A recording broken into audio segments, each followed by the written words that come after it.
Ngara numida wera phongkhiba pana pause degi maru oba pau khara khangasuraga miyamda khudo tamjige Kuki singa naga maheiroi lup amage luching basing furakpagi phong saringai da nagagi imung amage miyoising Leimakhongda Army amadi Kuki burn turn phudarakhrei Chanapadi District Student Association SDHA gi luching basing Kuki burn turn singna furakpagi wathok marakta naga furuki imung amage miyoising Nipan Suba Korka Regiment amasung Kuki burn turn kanguna Leimakhonggi area da fuse bagi thabak satharakhrei press na phangma pauda makhong mari pamba gari da lakpa naga community gi imung amagi miyois ingasi nungthil pung ama makhairom tabada Leimakhong singmangda Nipan Suba Korka Regiment amasung Kuki burn turn gi apamba kangu amana fuse bagi thabak satharakhibane pawa sina makha taraduna imung asigi miyoi ama aruba pibamda nabadagi hospital tamna lapagi lambi Leimakhong singmangi Seketa Kuki Burnter amade Korkari Jemegi Kanguna Kamdana Wahangpong Taubaga Lunana Anaba Yauri Haiba Kangna Puse Bagi Tabak Adu Satharakpane Naga Community Gi Miyoisingda Nupi Angang Yauna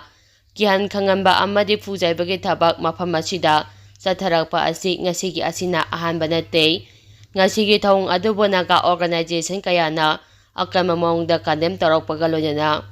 Thong adu inhuman amati barbaric oiba thong ni haide Indian Army na Kuki Burnter singamanaraga michamyamda satharibe hingsagi thong sing khudakta lepkadabane thong sing na naga community gi nupi angang sing yauna michamyam gi punsida akiba mi paiba po alle haide ningsingba yabade tha sigi kungani thoigi numidang puma palam tabada so gamki phai Kuki checkpost da Senapati District Student Association da sadage Lusing basing Kuki Burnter singa tamthina fuzai badanatana makoina tonglapa gari su ama ata thoan kiba laikravane thong adugi mayogda dadasa na Senapati Action Committee semduna athuba matamda chenaba miyoising sangjarakna bakhangan kiba laikravane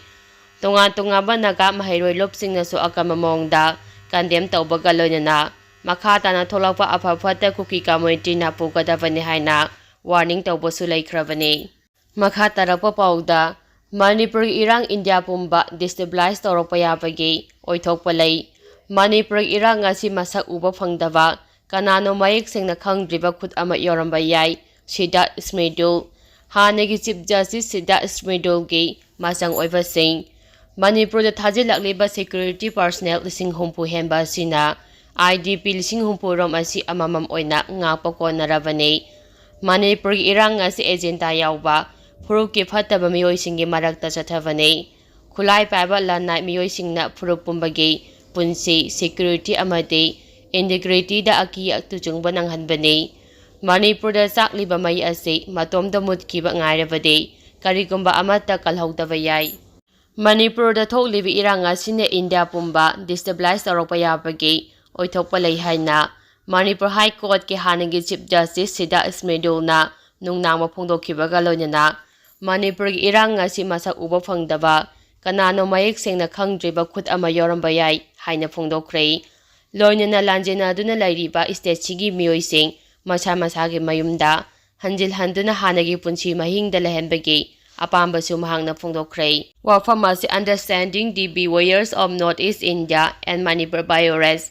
the way forward haiba timda Maite International Youth Center Team Maite Personalities Manipur amasung Maite Alliance na sinduna ngasi Delhi da pangthokiba panel discussion amada phongdokhibane mahak na hai Manipur ngamkhai wangbada lairiba Myanmar gi sarangna ba matawgumna oirakpa ngaikadoribra haiba wahang leiba asigi mipum khudimakta hangladuna afaba makhalgi khulai paiba individual singna hauzik Manipur irangda sijinariba afaba makhalgi khulai singasi sijinahanba tarabade Laiba asida lairiba mipum khudimak saphagadaba mande haike mahangna makha tan hai Manipur irang ngasi agenda yawba amadi furuki phataba lanai miyoisingi marakta chathavane masida mapum oina furup amatagi miyoi pumbana yausimba leite hauzik thengnariba se afaba makhalgi khulai paiba lanai miyoisingna furup pumbagi punsi security amadi integrity da aki tujingba nanghanbane Makhoi matawasi kari itil na uhelakpano haiba adudi kona khanaba yai ꯑꯗꯨꯕꯨ ꯍꯧꯖꯤꯛꯀꯤ ꯑꯣꯏꯅ ꯈ꯭ꯋꯥꯏꯗꯒꯤ ꯇꯉꯥꯏ ꯐꯗꯕꯗꯤ ꯃꯅꯤꯄꯨꯔꯗ ꯍꯤꯡꯁꯥꯒꯤ ꯐꯤꯚꯝꯗ ꯏꯪ ꯇꯞꯄ ꯍꯟꯖꯤꯜꯂꯛꯅꯕ state ꯑꯁꯤꯗ ꯆꯥꯛꯂꯤꯕ ꯃꯩ ꯑꯁꯤ ꯃꯨꯠꯊꯠꯄꯅꯤ꯫ ꯆꯥꯛꯂꯤꯕ ꯃꯩ ꯑꯁꯤ ꯃꯁꯥ ꯃꯇꯣꯝꯇ ꯃꯨꯠꯈꯤꯕ ꯉꯥꯏꯗꯨꯅ ꯂꯩꯔꯕꯗꯤ ꯀꯔꯤꯒꯨꯝꯕ ꯑꯃꯠꯇ ꯀꯟꯕ ꯉꯝꯍꯧꯗꯕ ꯌꯥꯏ ꯍꯥꯏꯈꯤ꯫ ꯃꯈꯥ ꯇꯥꯔꯛꯄ ꯄꯥꯎꯗ ꯃꯅꯤꯄꯨꯔ, ꯅꯥꯒꯥꯂꯦꯟ ꯑꯃꯁꯨꯡ ꯃꯤꯖꯣꯔꯥꯝꯗ ꯃꯤꯔꯩꯕꯥꯛ ꯃꯆꯥꯁꯤꯡ ꯆꯪꯂꯛꯄꯗ ꯀꯨꯞꯅ ꯌꯦꯡꯁꯤꯟꯅꯕ ꯁꯦꯟꯇꯔꯅ ꯈꯪꯍꯟꯈ꯭ꯔꯦ꯫ ꯃꯅꯤꯄꯨꯔ, ꯅꯥꯒꯥꯂꯦꯟ ꯑꯃꯁꯨꯡ ꯃꯤꯖꯣꯔꯥꯝꯗ ꯆꯪꯂꯛꯄ ꯃꯤꯔꯩꯕꯥꯛ ꯃꯆꯥꯁꯤꯡ ꯂꯝꯀꯣꯏꯕ ꯌꯥꯎꯅ ꯀꯔꯤ ꯀꯔꯤ ꯇꯧꯔꯤ ꯍꯥꯏꯅ ꯀꯨꯞꯅ ꯌꯦꯡꯁꯤꯟꯅꯕ ꯌꯨꯅꯤꯌꯟ ꯍꯣꯝ ꯃꯤꯅꯤꯁꯇꯔꯅ ꯁ꯭ꯇꯦꯠ ꯑꯍꯨꯝ ꯑꯁꯤꯒꯤ ꯄꯨꯂꯤꯁ ꯑꯃꯗꯤ ꯁꯦꯀ꯭ꯌꯨꯔꯤꯇꯤ ꯑꯦꯖꯦꯟꯁꯤꯁꯤꯡꯗ ꯈꯪꯍꯟꯈ꯭ꯔꯦ꯫ ꯑꯦꯖꯦꯟꯁꯤꯒꯤ ꯄꯥꯎꯅ ꯍꯥꯏ ꯃ꯭ꯌꯥꯟꯃꯥꯔꯒ ꯇꯥꯏꯅꯅ ꯂꯩꯔꯤꯕ ꯁ꯭ꯇꯦꯠ ꯑꯍꯨꯝ ꯑꯁꯤꯒꯤ ꯆꯤꯐ ꯁꯦꯀ꯭ꯔꯦꯇꯔꯤꯁꯤꯡꯗ ꯌꯨꯅꯤꯌꯟ ꯍꯣꯝ ꯃꯤꯅꯤꯁꯇꯔꯅ ꯊꯥ ꯑꯁꯤꯒꯤ 18ꯇ ꯆꯦꯔꯣꯜ ꯊꯥꯗꯨꯅ ꯆꯪꯂꯛꯄ ꯃꯤꯔꯩꯕꯥꯛ ꯃꯆꯥꯁꯤꯡꯅ ꯀꯔꯤ ꯀꯔꯤ ꯇꯧꯔꯤꯕ ꯍꯥꯏꯕ ꯀꯨꯞꯅ ꯌꯦꯡꯁꯤꯟꯅꯕ ꯁ꯭ꯇꯦꯠꯀꯤ ꯂꯩꯉꯥꯛꯅ ꯑꯀꯟꯕ ꯊꯕꯛ ꯂꯧꯈꯠꯅꯕ ꯈꯪꯍꯜꯂꯛꯈꯤꯕꯅꯤ꯫ ꯌꯨꯅꯤꯌꯟ ꯍꯣꯝ ꯃꯤꯅꯤꯁꯇꯔꯒꯤ ꯁꯔꯀꯨꯂꯦꯁꯟ ꯑꯗꯨꯅ ꯐꯣꯔꯦꯅꯔꯁꯤꯡꯒꯤ ꯑꯦꯛꯇꯤꯚꯤꯇꯤꯁꯤꯡ ꯀꯨꯞꯅ ꯌꯦꯡꯁꯤꯟꯅꯕ foreigner regional registration office (FRRO) ꯑꯃꯁꯨꯡ ꯄꯨꯂꯤꯁ ꯑꯣꯊꯣꯔꯤꯇꯤꯁꯤꯡꯗ ꯈꯪꯍꯜꯂꯛꯄꯒ ꯂꯣꯏꯅꯅ ꯆꯤꯡꯅꯕ ꯂꯩꯔꯕꯗꯤ ꯐꯣꯔꯦꯅꯔ ꯑꯦꯛ ꯌꯥꯎꯅ ꯃꯔꯤ ꯂꯩꯅꯕ ꯑꯦꯛꯀꯤ ꯃꯈꯥꯗ ꯑꯀꯟꯕ ꯑꯦꯛꯁꯟ ꯂꯧꯈꯠꯅꯕꯁꯨ ꯈꯪꯍꯜꯂꯛꯈꯤꯕꯅꯤ꯫ ꯁ꯭ꯇꯦꯠ ꯑꯍꯨꯝ ꯑꯁꯤꯗ ꯀꯨꯝꯖꯥ 2010ꯗꯒꯤ ꯄ꯭ꯔꯣꯇꯦꯛꯇꯦꯗ ꯑꯦꯔꯤꯌꯥ ꯔꯤꯖꯝ (PAR) ꯀꯣꯝꯊꯣꯛꯇꯨꯅ ꯇꯨꯔꯤꯖꯝꯒ ꯃꯔꯤ ꯂꯩꯅꯅ ꯅꯠꯇ꯭ꯔꯒ ꯑꯇꯣꯞꯄ ꯃꯔꯝ ꯑꯃꯒꯤ ꯑꯣꯏꯔꯕꯁꯨ ꯆꯪꯂꯛꯄ ꯃꯤꯔꯩꯕꯥꯛ ꯃꯆꯥꯁꯤꯡ ꯆꯪꯂꯛꯄꯗ ꯏꯀꯣꯝ ꯀꯣꯝꯊꯣꯛꯇꯨꯅ ꯂꯥꯛꯈꯤꯕꯅꯤ꯫ ꯑꯗꯨꯕꯨ ꯃ꯭ꯌꯥꯟꯃꯥꯔꯒ ꯅꯛꯅꯕ ꯁ꯭ꯇꯦꯠꯁꯤꯡ ꯑꯣꯏꯕꯅ ꯄ꯭ꯔꯣꯇꯦꯛꯇꯦꯗ ꯑꯦꯔꯤꯌꯥ ꯄꯔꯃꯤꯠ (PAP) ꯄꯥꯏꯗꯅ ꯆꯪꯂꯛꯄ ꯌꯥꯍꯟꯗꯅꯕ ꯌꯨꯅꯤꯌꯟ ꯍꯣꯝ ꯃꯤꯅꯤꯁꯇꯔꯅ ꯈꯪꯍꯜꯂꯛꯄꯅꯤ꯫ ꯆꯍꯤ 13 PAR ꯀꯣꯝꯊꯣꯛꯇꯨꯅ ꯂꯥꯛꯈ꯭ꯔꯕ ꯃꯇꯨꯡ ꯀꯨꯝꯖꯥ 2012 ꯐꯥꯎꯕ ꯁꯥꯡꯗꯣꯛꯂꯕ ꯃꯇꯨꯡ ꯑꯃꯨꯛ ꯃꯈꯥ ꯇꯥꯅ ꯀꯨꯝꯖꯥ 2018ꯀꯤ ꯗꯤꯁꯦꯝꯕꯔ 31 ꯐꯥꯎꯕ ꯀꯣꯝꯊꯣꯛꯅꯕ ꯈꯪꯍꯟꯈꯤꯕꯅꯤ꯫ ꯑꯗꯨꯕꯨ ꯏꯟꯇꯔꯅꯦꯜ ꯁꯦꯀ꯭ꯌꯨꯔꯤꯇꯤꯒꯤ ꯌꯦꯡꯂꯒ ꯍꯥꯟꯅꯒꯤ ꯑꯣꯔꯗꯔ ꯑꯗꯨ ꯆꯠꯅꯍꯟꯗꯅ ꯁ꯭ꯇꯦꯠ ꯑꯍꯨꯝ ꯑꯁꯤꯗꯒꯤ PAPꯒꯤ ꯃꯈꯥꯗ ꯐꯣꯔꯦꯅꯔꯁꯤꯡ ꯆꯪꯍꯜꯂꯛꯅꯕ ꯑꯃꯗꯤ ꯃꯈꯣꯏꯒꯤ ꯑꯦꯛꯇꯤꯚꯤꯇꯤꯁꯤꯡ ꯀꯨꯞꯅ ꯌꯦꯡꯁꯤꯟꯅꯕ ꯍꯟꯗꯛ ꯈꯪꯍꯜꯂꯛꯄꯅꯤ꯫ ꯐꯣꯔꯦꯅꯔꯁꯤꯡꯅ ꯍꯥꯏꯔꯤꯕ ꯁ꯭ꯇꯦꯠ ꯑꯍꯨꯝ ꯑꯁꯤꯗ ꯆꯪꯒꯦ ꯍꯥꯏꯕ ꯇꯥꯔꯕꯗꯤ FRRO ꯄꯣꯔꯇꯦꯜꯗꯒꯤ PAP ꯅꯠꯇ꯭ꯔꯒ ꯔꯦꯖꯤꯁꯇ꯭ꯔꯦꯗ ꯑꯦꯔꯤꯌꯥ ꯄꯔꯃꯤꯠ (RAP) ꯑꯦꯄ꯭ꯂꯥꯏ ꯇꯧꯕ ꯌꯥꯒꯅꯤ꯫ ꯐꯤꯖꯤꯀꯦꯜ ꯑꯣꯏꯅ ꯄꯔꯃꯤꯠ ꯑꯁꯤ ꯑꯦꯄ꯭ꯂꯥꯏ ꯇꯧꯕ ꯌꯥꯔꯣꯏ꯫ ꯃꯤꯅꯤꯁꯇ꯭ꯔꯤꯒꯤ ꯋꯥꯐꯝ ꯑꯁꯤ ꯁ꯭ꯇꯦꯠ ꯂꯩꯉꯥꯛꯅ ꯂꯨꯝꯅ ꯂꯧꯕꯒ ꯂꯣꯏꯅꯅ ꯃꯔꯤ ꯂꯩꯅꯕ ꯈꯨꯗꯤꯡꯃꯛꯇ ꯈꯪꯍꯟꯗꯨꯅ ꯈꯨꯗꯛꯇꯒꯤ ꯍꯥꯏꯔꯤꯕ ꯊꯕꯛ ꯑꯁꯤ ꯂꯧꯈꯠꯄ ꯍꯧꯅꯕ ꯈꯪꯍꯟꯈꯤꯕꯅꯤ꯫ ꯑꯃꯔꯣꯝꯗ ꯃꯅꯤꯄꯨꯔ ꯂꯩꯉꯥꯛꯀꯤ ꯃꯥꯏꯀꯩꯗꯒꯤ ꯊꯥ ꯑꯁꯤꯒꯤ 19ꯗ